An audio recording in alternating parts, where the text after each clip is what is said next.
Bienvenue dans ce nouvel épisode de Ça déborde, le podcast Nature Peinture qui t'aide à faire autrement, à devenir ta priorité et à prendre soin de toi sans culpabiliser. Je m'appelle Lucille, je suis psychopraticienne et ici je te parle de mon parcours, mes galères, mes réussites, mes coups de cœur, mes coups de gueule aussi et les clés qui m'ont aidé à avancer et que j'ai à cœur de partager avec toi pour que tu apprennes à mieux te connaître, à dépasser tes peurs et tes doutes pour laisser enfin déborder pleinement qui tu es. Alors installe-toi confortablement et c'est parti. Bonne écoute! Et coucou!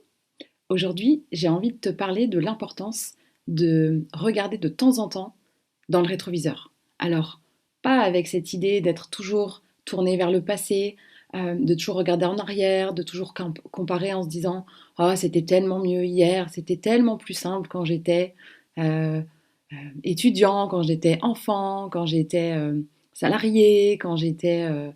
célibataire, quand j'étais mariée, quand j'étais toutes les situations possibles et imaginables, souvent on va facilement regarder en arrière pour se dire est-ce que c'était pas mieux avant? C'était mieux avant, j'ai pas pu m'empêcher, oh j'ai pas fait ça quand même, oh si j'ai fait ça, bon bah voilà j'ai fait ça. Blague à part, il y a le c'était mieux avant. Il ne faut pas tomber dans ce travers-là, parce que c'est une manière de regarder derrière qui vient se comparer avec ce qu'on traverse dans l'instant présent, en se racontant, à juste titre ou pas, comme d'habitude, c'est toujours pas le sujet, si c'était pas mieux avant, en fait. Alors oui, il y avait sûrement des trucs qui étaient mieux, mais il y avait sûrement des trucs qui étaient moins bien aussi. Donc l'idée, c'est d'apprendre à avancer, à faire avec l'instant présent, parce que c'est pas si simple d'être dans le présent. Tu vas te rendre compte si tu as plutôt tendance à être tourné vers le passé ou vers le futur en voyant si tu es plutôt sujet à la tristesse ou à la colère, ou peut-être les deux, hein. Mais regarder en arrière va générer de la tristesse, de la mélancolie, quand regarder en avant, imaginer demain, regarder vers le futur, va générer possiblement du stress, de l'angoisse. J'ai dit colère, je crois, avant. La colère, c'est de l'instant présent. Bon, si je me suis trompée, je rectifie. Donc, il y a cet instant présent qui va générer, pour le coup, de la colère ou de la surprise, de la joie. Voilà les émotions qui sont reliées aux différents espaces-temps, on va dire.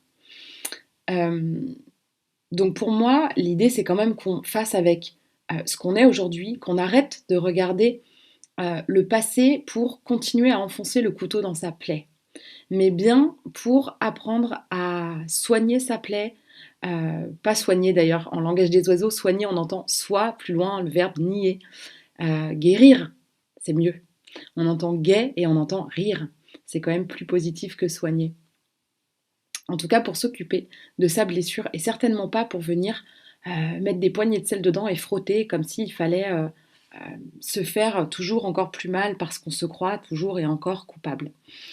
Alors, tout à l'heure, j'ai partagé sur Instagram, tout à l'heure, on est mardi, cet épisode sera diffusé vendredi, donc si tu entends ça, c'est pas la peine d'aller voir sur Instagram, puisque la story ne sera plus en ligne. En tout cas, donc début de semaine, j'ai partagé en story Instagram un post qui disait « La force ne vient pas de ce que l'on sait faire, elle vient lorsqu'on parvient à faire ce qui nous semblait impossible. » Et cette phrase, elle a fait écho à plusieurs choses que je dis souvent. Il y a ce côté, le petit héros, le petit Harry Potter qui est sous son placard, dans son placard, sous son escalier, qui se fait pas bien traiter, humilier, on se moque de lui, on le traite mal, il n'a pas sa place, il n'a même pas de chambre, donc il se croit aussi nul que son oncle et sa tante veulent bien le lui dire. En plus, il est orphelin, voilà, donc compliqué pour lui, et il est à 1000 lieues d'imaginer le grand sorcier qu'il est, ou en tout cas le grand sorcier qu'il va devenir au fur et à mesure des aventures. Il a même du mal à imaginer qu'en fait, beaucoup de gens le voient comme un héros parce qu'il a survécu, juste parce qu'il a survécu, lui n'étant pas du tout au courant de ça. Il y a tout cet enjeu de... il n'est pas devenu ce qu'il est parce qu'il savait qu'il avait tout ça en lui, mais bien parce qu'il l'a découvert finalement. Donc j'aime bien cette phrase qui vient mettre l'accent euh, sur ce qu'on va réussir à accomplir alors qu'on s'en croyait pas capable. Et il y a tellement de choses que tu pourrais faire et où tu es persuadé que tu n'es pas capable. Et on va pas tous avoir le curseur au même endroit. Euh, pour certains, il y a des choses qui vont être hyper faciles, couler de source, où ça va être même tellement fluide, tellement naturel chez cette personne que elle va avoir toutes les peines du monde à se rendre compte que ça puisse demander un quelconque effort pour quelqu'un d'autre. Je pense à un ami qui a l'oreille absolue de façon complètement hallucinante. Euh, il sait jouer de plusieurs instruments et il suffit de lui demander de jouer une musique, une chanson, n'importe laquelle.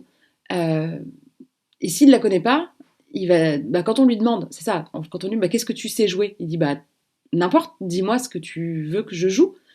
Et s'il ne connaît pas la chanson, il suffit de la lui faire écouter une fois et hop, il joue. C'est comme si ça lui chantait une partition aux oreilles et chaque son qu'il entend est associé à la note et est associé au geste à faire sur l'instrument, parce que ça peut être piano, guitare, banjo, selon ce qu'il a sous la main, peu importe. C'est complètement hallucinant. Et il se rend pas compte. Alors on en discute souvent du coup parce que il se rend, ça lui demande tellement aucun effort. Il entend la musique de cette manière-là, il entend les sons de cette manière-là, donc pour lui, c'est inconcevable de l'entendre autrement. Donc en fait, il a du mal à comprendre où est le côté extraordinaire de ce qu'il arrive à faire, puisque lui, c'est son ordinaire. J'explique souvent cette manière-là, j'explique souvent ça avec Obélix. Alors j'en parle pour toute autre chose, mais finalement, on va s'y retrouver quand même. J'explique ça pour parler de la lune noire en astrologie, pour faire une petite parenthèse, mais le principe va être exactement le même. Finalement, quand il y a quelque chose pour lequel on est câblé, quand on a le logiciel intégré de base dans notre configuration d'origine et que ça n'a jamais demandé aucun effort de déployer ce truc-là parce que ça fait tout simplement partie de ce qu'on est profondément et de ce qu'on a, et bah du coup, on va pas forcément réussir à se rendre compte que ça peut être autrement. De toute façon, je l'ai déjà dit plusieurs fois, on ne voit le monde qu'à travers ses propres yeux. Donc finalement, c'est quasiment au premier abord comme ça, on n'est pas fait, le cerveau n'est pas fait pour créer de la nouveauté, n'est pas fait pour imaginer autre chose que ce qu'il y a déjà à l'intérieur. C'est pour ça que je dis aussi souvent que, contrairement à la phrase qui dit je crois que ce que je vois, en réalité c'est l'inverse. On ne voit que ce qu'on croit déjà, puisque ça passe par le filtre de notre cerveau, notre logique, nos yeux, nos émotions, tous les filtres qui nous composent, nos valeurs, nos points de vue, etc. Et ça, c'est unique. Et du coup, c'est très difficile d'imaginer sous quel prisme quelqu'un d'autre peut regarder ça. Alors, à force de discuter avec des gens, de rencontrer des gens différents, on apprend. Ah, toi, tu réagis comme ça dans cette situation-là. Ah, et toi, tu réagis plutôt comme ça. Oh la vache, c'est incroyable. Et là, ça va venir donner de la perspective à sa manière de faire. C'est là où on va apprendre à connaître sa particularité et où on va pouvoir quelque part le cultiver et le mettre en avant ou s'en servir avec plus de conscience en ayant conscience de toute la valeur que ça peut avoir, ne serait-ce que pour transmettre aux autres par exemple, que pour apprendre ou pour enrichir, c'est super intéressant. Mais au-delà de ça, ce qui se passe, c'est qu'il y a un manque de reconnaissance de cette valeur. Et c'est très difficile d'utiliser ce plein potentiel et cette valeur-là parce qu'on n'arrive pas à la reconnaître. Pourquoi? Mais parce qu'elle a toujours été là, justement, et que c'est presque trop simple, trop évident. Revoilà mes fameuses évidences. Prenez l'histoire d'Obélix. Obélix, il est tombé dans la potion magique quand il était petit. Ça lui a donné une force surhumaine. Il était vraiment tout petit quand il est tombé dans la potion magique, donc il n'a pas tellement de souvenirs euh, de ce que ça peut être que d'avoir une force normale, on va dire. Donc lui, c'est sa force normale à lui, en fait, cette force herculéenne. Euh, c'est sa normalité à lui. Donc il voit pas trop, je peux soulever des menhirs. Mais limite, il se demande pourquoi les autres le font pas. Pourquoi vous venez toujours me chercher moi? Mais parce que nous, on n'y arrive pas. Et c'est tellement évident pour lui, tellement simple, ça lui demande tellement aucun effort que vraiment, il voit pas la valeur que ça a. Et même pire, il se sent assez vide à cet endroit où finalement, en fait, il est plus rempli que les autres. Lui, qu'est-ce qu'il voit? Il voit que tous les autres du village ont le droit de prendre de la potion magique. Ils ont juste à ouvrir la bouche, on leur verse la louche dans la bouche, et hop, ils ont une force, alors sur un temps limité, mais quand même, ils ont leur force qui est décuplée. Et ils ont le droit, en fait, par épisode, d'être mieux que ce qu'ils sont. Et ça, Obélix, lui, il en est privé. Alors il fait la queue, à chaque fois, avec tous les autres, en espérant obtenir de la potion magique. Je pense en particulier, j'ai l'image là qui me vient de Astérix et Obélix Mission Cléopâtre, où ils se déguisent en plein de fois en essayant de tourner un peu la tête, de se mettre des perruques d'égyptiens pour essayer d'obtenir de la potion magique. Et on lui en donne pas. Et si tu regardes bien, Obélix, c'est le plus grand de tous les personnages du village. Il est beaucoup plus grand que les autres, il est beaucoup plus costaud. Euh, et en fait, il est toujours représenté avec les mains, les doigts un peu croisés devant lui, les épaules tombantes, la tête basse. Il regarde le sol avec un air tout triste. Et il a une jambe qui est rentrée vers l'intérieur avec le talon soulevé. Tu vois, il est comme sur la pointe des pieds sur un pied avec la jambe tournée vers l'intérieur. On dirait un petit garçon. Il est là comme un petit garçon avec son tout petit chien et ses gros menhirs et ça lui fait pareil lui de porter ces deux trucs-là. Et il voit pas en fait, il voit pas toute la puissance qui est la sienne à cet endroit-là. Ça veut pas dire qu'il est mieux que les autres ou qu'il est moins bien, ça veut juste dire que dans ce qui concerne sa force, il est hors catégorie.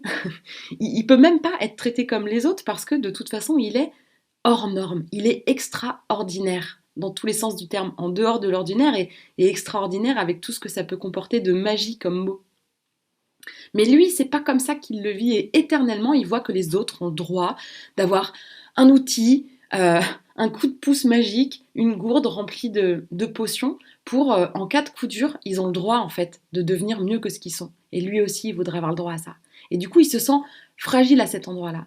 En gros, sa caisse à outils à lui, elle est complètement vide et il voit bien que les autres, on leur donne des outils. Ils ont rien à faire, en plus, on leur donne. Et lui, il aimerait tant, lui, il réclame, il insiste et on lui donne pas. Voilà ce que lui, il voit. Mais en réalité, ce qu'il n'arrive pas à percevoir, c'est que si sa caisse à outils est vide, parce que, bah oui, elle est vide, mais c'est parce qu'il n'a pas besoin d'outils. Pas du tout, mais tellement pas. Mais quand c'est trop évident, quand c'est trop fluide, quand c'est trop facile, et j'ai déjà fait un épisode sur le sujet, sur cette notion de quand c'est facile, ça n'a pas de valeur. Et bien ça, c'est des choses qu'on a du mal à cultiver à l'intérieur de soi, et c'est un regard qui n'est pas si simple à poser sur soi-même avec cette valeur-là. Par contre, on va savoir voir chez les autres ce qu'ils ont sur lesquels nous, on va mettre de la valeur, parce que ce qu'on va voir chez les autres, et la valeur qu'on y met, c'est le fait que ça nous manque, que nous, on ne sait pas faire ça. Waouh, ce serait tellement ouf si je savais faire ça. Et puis en fait, la personne qui a toujours su faire ça, elle dit oui, non, bah, c'est pas, c'est sûr que c'est pratique ou c'est utile ou c'est vrai que j'en ai fait un métier mais bon, c'est pas non plus ce que tu imagines quoi. Pourquoi? Bah parce que pour la personne qui n'a pas ce truc-là précisément, bah cette personne-là, elle imagine, elle fantasme une vie quelle pourrait être sa vie si elle avait ce truc-là. Et forcément, là, il y a un idéal rêvé, il y a quelque chose de fantasmé et qui du coup ne ressemble pas à la réalité des gens qui ont ce petit truc en plus que la personne n'a pas. Et là où c'est beau, c'est qu'on a tous un endroit comme ça, où on va avoir un ou plusieurs, hein, comme ça, des sortes de dons, des facilités, des trucs qui nous posent aucun souci, tout bêtement comme ceux qui vont avoir l'esprit mathématique plutôt que ceux qui vont avoir l'esprit littéraire. Et ben, il y en a, les chiffres, ça leur parle direct, les autres, ça leur met un mal de crâne rien qu'à l'idée qu'il va falloir mettre le nez dans les chiffres. Et inversement, il y en a qui peuvent écrire, manier les mots sans aucun problème, et puis d'autres qui finalement vont galérer à aligner trois mots et à qui ça va mettre un stress hallucinant. Pour parler d'un exemple qui me concerne, ce que je suis en train de faire là, typiquement, mon podcast là, euh, je sais que j'ai des facilités à m'exprimer. je suis tellement bavarde que j'ai bien expérimenté l'outil de la parole. Pour autant, la prise de parole en public, c'est un truc que je ne sais pas faire. Euh, je saurais faire, mais qui me fait vraiment peur, qui me paraît en dehors de mon champ des possibles. Et ben, si on prend la phrase que j'ai partagée, euh, je me sentirais bien plus forte si un jour, alors c'est pas du tout une envie que j'ai, mais si un jour, au cours de ma vie, j'aurais jamais imaginé être derrière un micro, et pourtant je le suis, alors euh, j'aurais jamais imaginé être entrepreneur à mon compte, et je le suis, donc sait-on jamais, mais en tout cas, c'est pas spécialement une envie. Mais si un jour je me retrouve devant une scène, enfin sur une scène du coup, euh, à faire une conférence sur un sujet, euh, vraiment à parler, à faire une prise de parole en public avec tout ce que j'imagine, le truc horrible qui fait fantasmer certains, mais que moi je trouve horrible d'être sur scène face à une salle immense remplie de monde et de devoir parler. Waouh! Bah, si un jour je le fais, alors que ça me semble impossible pour moi, eh ben, je vais retirer une force de ça qui dépassera toute la force que je peux retirer du fait que je sais parler, je sais m'exprimer. Si je devais écrire un discours ou une conférence, l'apprendre par cœur ou même la lire en y mettant de l'émotion, etc., je sais que je saurais faire. Je sais faire ça. Mais c'est pas une force pour autant. Pas autant que si j'arrivais à le faire sur scène, par exemple. Parce que ça, pour moi, à aujourd'hui, c'est impossible. Et si je le fais un jour, c'est là que je vais retirer une force incroyable parce que je vais me dire waouh, putain, j'ai cru que j'étais pas capable de faire ça. Et en fait, je le suis. Et pour prendre l'exemple inverse, mais tout en restant autour du même sujet, le podcast, donc, euh, je ne sais pas comment, je me suis jamais intéressée au podcast dans le côté pratico-pratique, j'ai envie de dire. J'écoute beaucoup de podcasts, c'est un support que j'adore. Je suis une auditrice de podcasts bien avant d'être moi-même une créatrice de contenu. Et finalement, j'écoute beaucoup comme ça de podcasts et je ne me suis jamais demandé, tu sais, c'est ce truc de cette courbe de l'apprentissage. Tu sais pas que tu sais pas. Au commencement, tu sais pas que tu sais pas. Ensuite, tu prends conscience que tu ne sais pas. Ensuite, tu apprends et là, tu sais que tu sais. Parce que ça te demande encore de la conscience, de faire les gestes qui sont au début laborieux, comme quand tu apprends à conduire. Au début, tu sais que tu sais conduire, mais oh mon Dieu, que tout est laborieux. Jusqu'au jour où tu ne sais plus que tu sais. Tellement c'est fluide. Et ben dans cette courbe-là, le podcast, euh, c'est passé de je sais pas que je sais pas, parce que je me suis pas demandé. euh, pour moi, c'était comme d'écouter la radio. Je veux dire, il n'y a pas de. Voilà, s'il faut aller travailler dans une radio, c'est eux qui gèrent la technique. Il n'y a pas tellement besoin de savoir ça. Enfin, c'est ce que j'imagine en tout cas. Et le podcast, pour moi, à la base, c'était des rediffusions d'émissions de radio. Euh, et donc, c'était pas accessible à monsieur et madame tout le monde. Et puis tout d'un coup, c'est quelque chose qu'on peut faire aussi presque aussi facilement que de s'ouvrir un compte Instagram et de faire du contenu en fait. Même aussi facilement, j'ai envie de dire.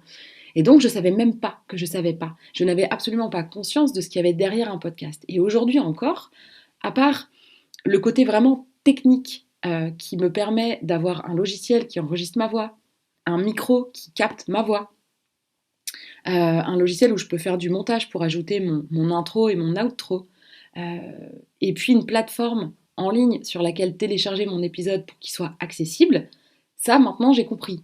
Je sais faire, je le fais toutes les semaines, il n'y a pas de souci, j'ai bien compris. Par contre, les questions que je ne me suis pas posées et je ne me suis pas rendu compte que là j'avais une facilité, que là j'avais quelque chose euh, qui peut-être ferait envie à d'autres ou qui finalement juste n'est pas le cas de tout le monde. C'est que à partir du moment où ce minuscule frein technique, parce que vraiment c'était pas grand-chose techniquement à faire un podcast, il a fallu enregistrer des épisodes. Et j'ai beau savoir que je parle facilement, j'ai toujours envie de parler de 1000 trucs. J'ai toute une liste de sujets.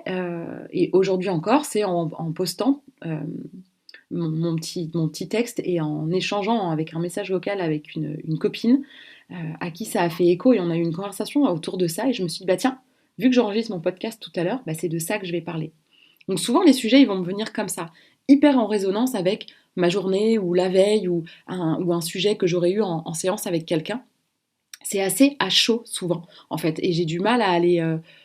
Enfin, c'est moins naturel, je vais moins piocher dans cette liste. Souvent, les sujets, ils viennent tout seuls, en fait. Et déjà, rien que là, euh, je me suis jamais demandé si j'allais trouver des sujets euh, pour faire mon podcast. C'est une question que je me suis même pas posée. Et pour avoir échangé avec d'autres personnes qui ont un peu fait des podcasts, je sais que c'est une source d'angoisse même. De dire, oh, j'ai pas mes titres des 20 prochains épisodes ou des 5 prochains, mais de quoi je vais bien pouvoir parler pendant toutes ces semaines et toutes ces semaines. Et alors moi, c'est là où je me suis rendu compte que, ah c'est marrant, mais moi, oh, je me suis pas du tout posé cette question. Donc à cet endroit-là, j'ai aucun frein, aucune peur. Je me suis même pas posé la question.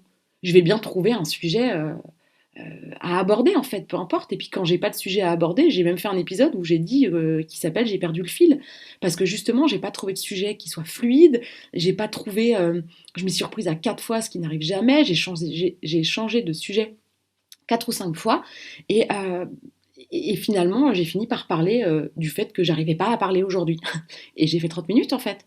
Donc je sais que je tirerai sur n'importe quel fil qui se présentera à moi avec plus ou moins d'énergie, plus ou moins de sourire dans la voix, plus ou moins d'inspiration sur un sujet. Mais en tout cas, pour moi, je serai jamais à court d'idées. Et puis si je devais ne pas faire un épisode une semaine, ce serait pas non plus dramatique. Parce que ça, c'est un travers que je pourrais avoir, de me mettre la rate au courbouillon, expression des années, je ne saurais même pas quand, mais bien trop vieille. Mais en tout cas, voilà, c'est quelque chose que je me suis même pas posé comme question. Ensuite, bah, j'ai fait le podcast comme moi j'imaginais que ça se passait, c'est-à-dire que j'ai choisi mon sujet, j'ai branché mon petit micro sur mon petit ordinateur, j'ai allumé mon logiciel, j'ai appuyé sur enregistrer et j'ai fermé les yeux, j'ai respiré et je me dis, allez, pendant 30 minutes, je vais parler de ça. Ça, je me le dis dans ma tête. Et là, j'inspire, j'expire et je fais eh coucou et j'embraye.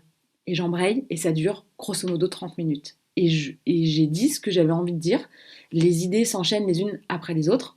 Euh, D'après les retours que j'ai, ça semble fluide. On suit, même si parfois, et c'est aussi comme ça que je discute dans la vraie vie, je digresse complètement. Je sais très bien qu'est-ce qui a déclenché la digression et je sais revenir au sujet duquel j'étais partie. Alors ça m'arrive de perdre le fil, du coup j'en ai fait un épisode, mais c'est pas souvent.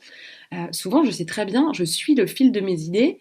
Les fils peuvent se... J'ai un peu cette image d'embranchement. Les fils peuvent prendre des embranchements différents et se rejoindre à la fin pour de toute façon rester sur l'idée de laquelle je voulais parler. C'est pour ça que parfois il y a des épisodes, enfin, en vrai, je mets le titre après, parce que je vais pour parler d'un truc, et puis finalement j'y reste tellement que l'idée de base n'est plus tout à fait le cœur du sujet. D'ailleurs, c'est un peu le cas aujourd'hui, parce que je suis partie sur l'importance de jeter un coup d'œil dans le rétro. Et je me suis égarée sur euh, finalement, pour pouvoir jeter un coup d'œil dans le rétro, il faut aussi, je trouve, avoir cette notion-là d'apprendre à se regarder autrement, d'apprendre à voir où sont ses qualités, où sont ses points forts, où sont ses failles, les endroits où on se croit vraiment très très nul. Et souvent, c'est même pas une bonne manière de regarder, ou en tout cas une manière jugeante, où on va se trouver nul, se rabaisser, etc. Et puis, bah, les côtés, justement, ce que je suis en train de détailler de là où on est, là où c'est presque trop facile, on va pas voir la valeur. Tout ça pour revenir sur pourquoi c'est important de regarder un petit peu dans le rétro de temps en temps. Donc je vais y revenir pour conclure cet épisode, mais je vais terminer sur cette facilité du coup à faire des podcasts. C'est-à-dire que moi, j'imagine même pas qu'un podcast puisse se faire autrement.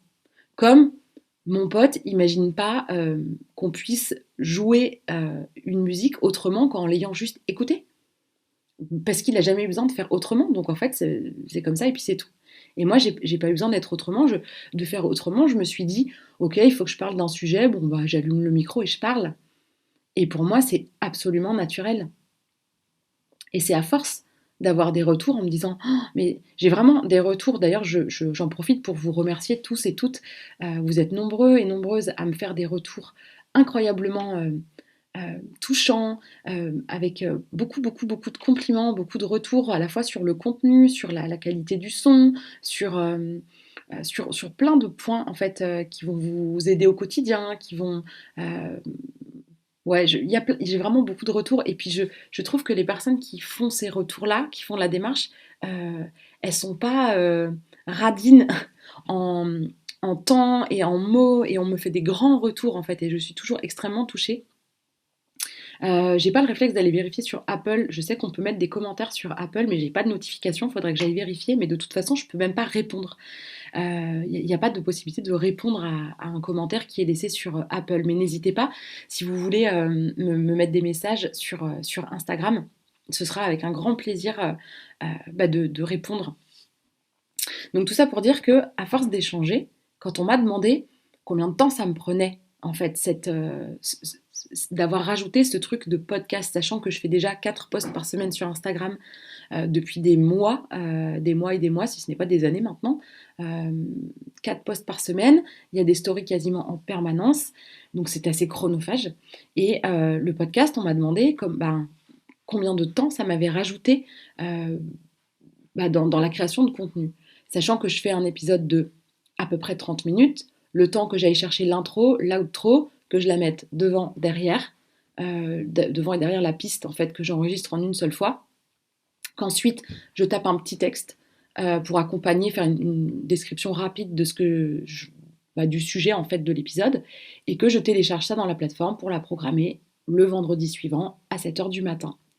Donc les très bons jours, 30 minutes d'épisode, montage compris et diffusion et préparation du post Instagram, je pense que ça me prend 45 minutes.